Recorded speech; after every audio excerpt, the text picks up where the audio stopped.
Actuellement, la sécurité alimentaire est devenue une priorité absolue pour de nombreux pays, ce qui entraîne de nouvelles exigences pour le développement de l'industrie mondiale des semences. J'ai remarqué que ces dernières années, un nombre croissant de graines chinoises sont exportées vers l'Asie centrale, l'Asie du Sud, l'Asie du Sud-Est et même les pays européens et américains.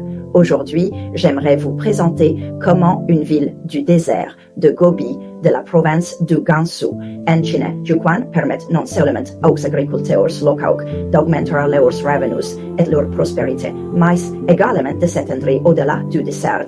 Récemment, des graines de Yukon ont été exportées vers l'Italie au profit de l'Europe du Sud.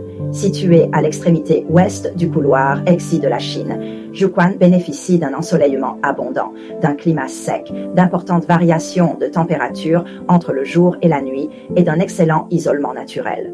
Elle est reconnue mondialement comme l'une des zones de production de semences agricoles les plus avantageuses.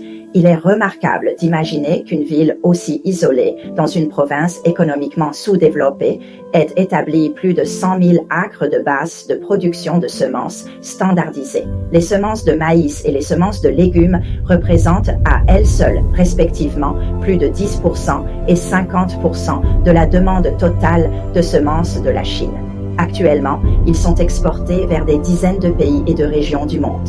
Cette année marque le 10e anniversaire de la proposition chinoise de construire conjointement l'initiative La Ceinture et la Route.